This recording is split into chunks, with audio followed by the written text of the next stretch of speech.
Natagpuan na ng National Bureau of Investigation o NBI ang isa pang Alice Leal Guo na nag-apply ng NBI clearance noong 2005 at ito ang kanilang matinding revelasyon. Halina't sabay-sabay nating panuorin at alamin ang videong ito na tiyak na ikakagulat nyo. Ngunit bago tayo magpatuloy, huwag kalimutang i-like, share, subscribe, and click the notification bell for more updates and for more upcoming videos. Maraming salamat! Hawak na ngayon ng National Bureau of Investigation o NBI ang resulta ng ikatlong set ng fingerprint card impression ng umano'y Alice Leal Guo na kumuha ng NBI clearance noong 2005. Sa press conference, sinabi ni NBI Director Jaime Santiago, hindi nagtugma ang fingerprint card ni Bamban-Tarlac Mayor Alice Guo sa isa pang Alice Leal Guo na may kaparehong pangalan ng alkalde at birthday. Sa NBI clearance noong 2005, ibang mukha ang nagngangalang Alice Leal Guo ang nakatira sa 138 Calanchao Street, Project 8 sa Quezon City. Peke umano ang address na ibinigay ng Alice Leal Guo dahil wala umanong Calanchao Street sa naturang barangay. Nung binerify po namin, ang nakatira po doon ay isang taong nagngangalang Peri Publico and Josefina Publico. When we ask if a certain Alice Leal Guo has resided there before or currently residing there, ang sagot po nila ay hindi nila kilala itong tao na to. When we ask Mr. Peri Publico na kung talaga bang nakatira siya doon, sabi niya, nakatira siya doon since pagkapanganak niya. So, very positive po siya na walang Alice Leal Guo na nakatira doon. Inaalam na ng NBI ang pakay ng kumuha ng NBI clearance na nagpakilalang Alice Leal Guo dahil kung matatandaan, una na rin kinumpirma ng NBI na tugma ang fingerprint card ni Guo Waping na may alien certificate of registration noong 2006 at Mayor Alice Guo na kumuha ng NBI clearance noong March 10, 2021. Maaaring may nag-instruct sa kanya kumuha ka ng clearance, gamitin mo ito.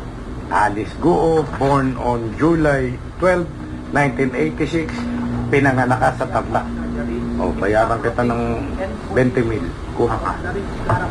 O, ikaw, bayaran kita ng ngayon, kumuha ka, Jaime Santiago, born on, tapos may ID ka na pikirin, bibigyan ka ng clearance. Halimbawa, ang tunay na pangalan niya ay Marites Santiago, kumuha siya ng clearance. Tapos, it so happen na na-incorporate natin dito. At tapos yung itsura niya, hulihin namin siya. Why in 2005 you asked for clearance under the name of Alice Guo? Anong pakay mo? Questionin na siya ng aming sa clearance namin.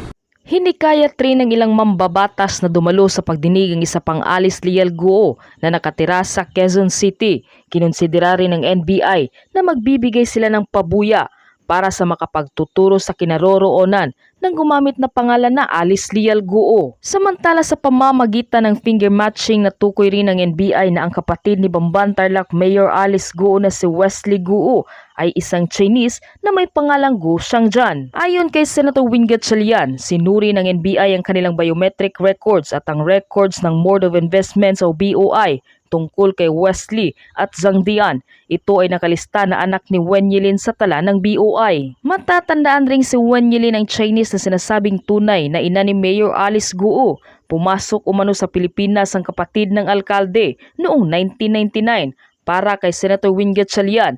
Patunay umano ito na inabuso ng pamilyang Guo ang late registration process ng bansa. I'm not saying that these documents are fake. I'm not saying also that these documents are genuine. What I'm saying is we will be given the opportunity to examine these documents, and by then, only the court will tell us if these documents are authentic or spurious. Only the court will tell us that Mayor Alice is lying. Not anyone will be replying or responding to all these allegations against her in the proper forum. Kung talagang meron siyang alam, I will advise her to tell the truth. The proper forum, I understand your point on that, but given the fact that if a co-warranto is filed against her, her bigger issue is number one, she ran for mayor, in effect, illegally, because in this country you have to be a Filipino citizen to run for public office. So at this point, the question is, what is her recourse? How can we say that she illegally ran for public office? she had the document presented before the court. Who will tell us that these are illegal documents? Only the courts, right? Not her. In fact, when these documents were presented, even the COMELEC believed the documents. On the face of the documents, these are original documents. But then the COMELEC, I've interviewed COMELEC Chairman Garcia. He said their job is ceremonial in this nature. They're unable to actually investigate, let's say, the identity or ethnicity of a certain candidate. That's not their job. Correct. Oh, that's not their job. Exactly. So I think at this point, really the bigger question is, what is your client telling you? Because at the end of the day, at the very least, the team should know. Pilipino po ba siya? Is she insisting to her team? Pilipino siya. Pinaninindigan ba niya kasambahay pa rin ang nanay niya? Ito pa rin ba ang kwento niya? Well, yung latest usapan namin, yan pa rin ang sinasabi niya. And I still believe her. Kasi nga itong mga sinasabi ng kabila, sinasabi rin nila to. So dalawang conflicting claims ito eh. So how do we know kung ano talaga yung totoo? On the other side, they're saying she's a Chinese. On her part, on her team, she's saying that she's a Filipino. So sino magdedetermine ito? Di ba ang husgado ang magdedetermine ito? So on our part, siyempre we will insist on that kasi yun ang sinasabi niya sa amin, yun ang pinaniniwalaan namin. So, attorney, I'm curious, what do you think may have happened if you believe, and she still insists she's a Filipino citizen, why do you think did her fingerprints match that of the Chinese citizen Go Huaping? Do you think there was irregularity with the NBI? No, I'm not saying there are irregularities committed. I'm not saying that these documents are fake. I'm not saying also that these documents are genuine. What I'm saying is we will be given the opportunity to examine these documents, and by then, only the court will tell us if these documents are authentic or spurious. You know, nowadays, we just cannot rely on documents. We have to scrutinize, verify them, and only the court will tell us, these are authentic documents, these are fake documents. Not us. It's not us. Our duty is to present our case and defend our client. Okay. What about her lying under oath? It's so interesting that it was actually the fingerprints that revealed her identity. So in the Senate, hindi daw niya maalala nung una kung sino nanay niya. Nung na-interview ko siya, kasambahay daw ang nanay niya. So it was a series of lies, non-stop. Will she be penalized for lying under oath in the Senate? Papunta na siya dyan for a different offense, which is not attending the hearings. Kasi hindi niya pinaunlakan yung imbitasyon namin in the last hearing.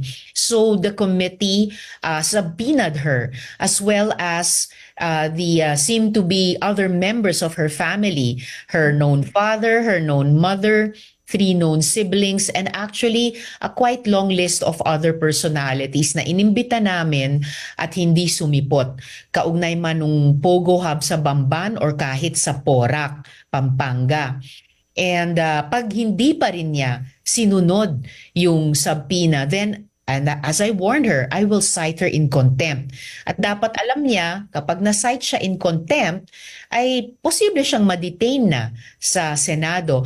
Ubod na lang ng kortesiya on our part previously, Karen, dahil ang unang pagkakilala namin sa kanya ay kapwa manggagawa sa gobyerno na hindi pa siya earlier pa sinight in contempt. Talagang binigyan ng lahat ng palugi to tell the truth. But now, in the face of this incontrovertible evidence para siya itanggalin, yung galing sa NBI fingerprint matching, kailangan na talaga niyang sumipot at sumagot.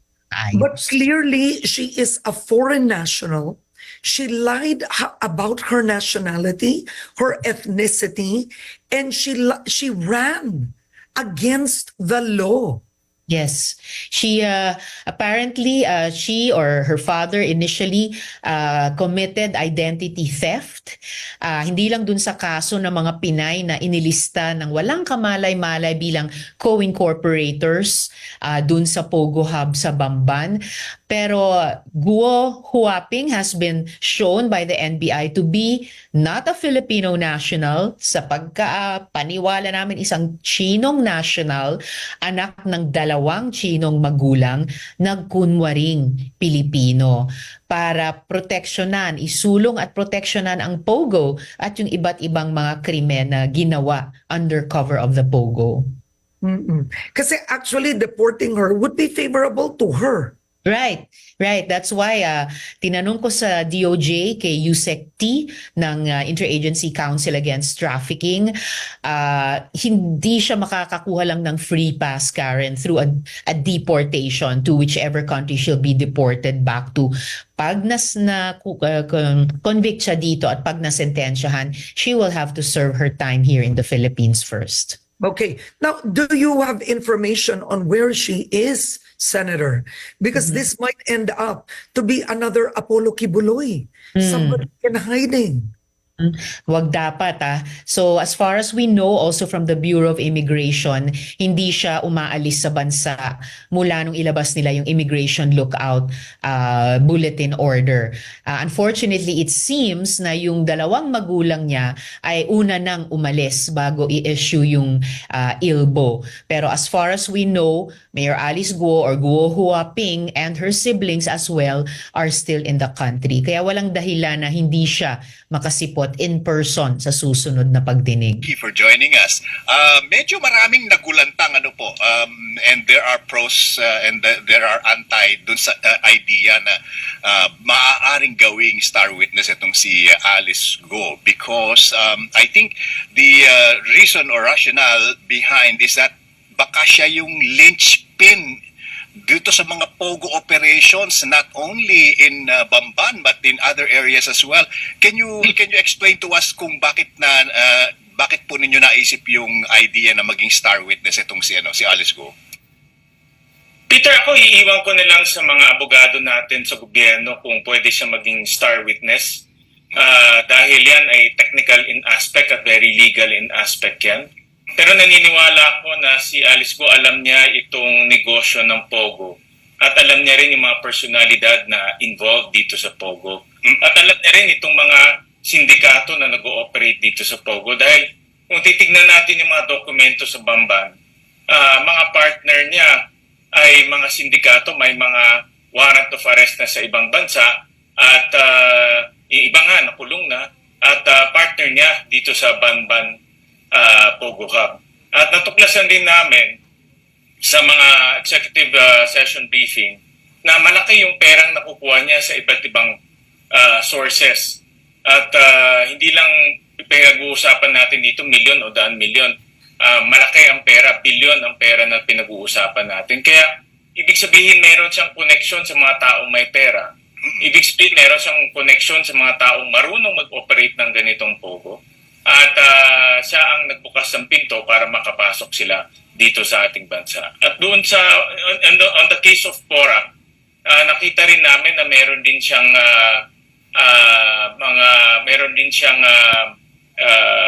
meron ding ebidensya na naglilink sa kanya dito sa Porac Pogo Hub. So ang ibig sabihin, basta pagdating sa Pogo, meron siyang malalim na kinalaman pagdating dito sa mga ganitong negosyo. Senator Win, syempre po, from a legal standpoint, I'm not a lawyer, pero ito po yung mga naririnig natin, na for one to be a star witness or at least enter the witness protection program, dapat isa siya sa least liable or least culpable. In this particular case, do you really think na baka pwede siya mag-qualify dito? Kaya iiwan ko yan sa ating mga abogado, no? Kung siya ay qualified. Pero para sa akin, dahil nga yung pangalan niya, front, right, and center, doon sa mga dokumento, bigyan kita ng halimbawa, Peter, doon sa case ng Bamban, siya yung nag-apply para sa letter of no objection. Yung yung utilities tulad ng tubig, internet, kuryente, lahat nasa pangalan niya. Siya rin ang nag-convert ng lupa doon sa Bamban.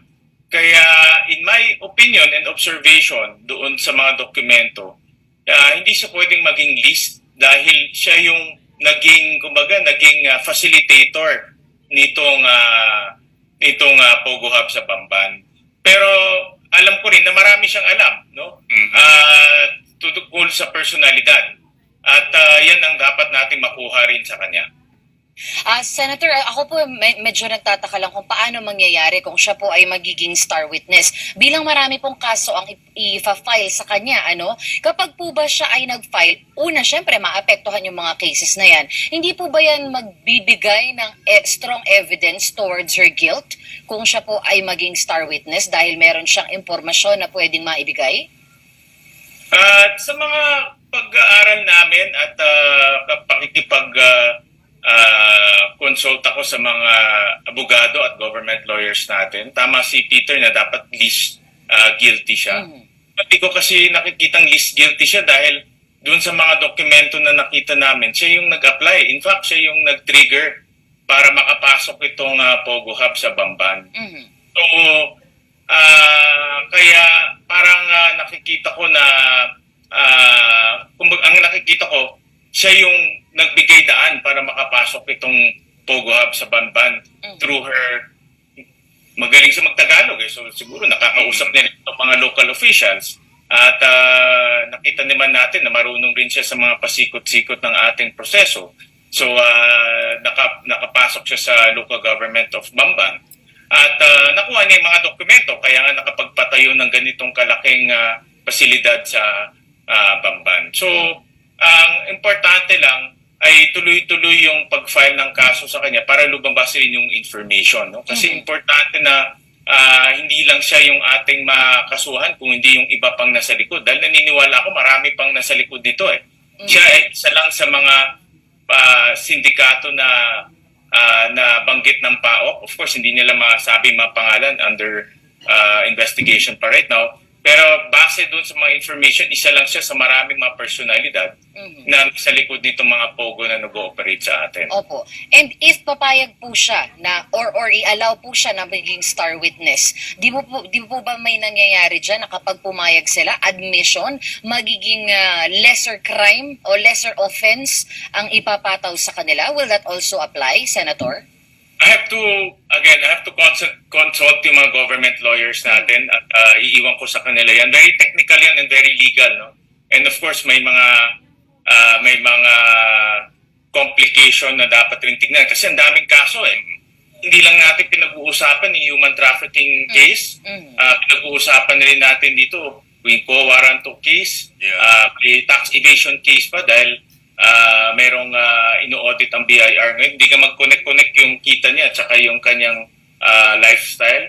Yung meron ding money laundering case dahil hindi niya dinideclare kung saan nanggagaling yung pera. So maraming kasong ipapataw sa kanya. So dapat tingnan yung kabuuan kung ano yung magiging takbo ng kaso.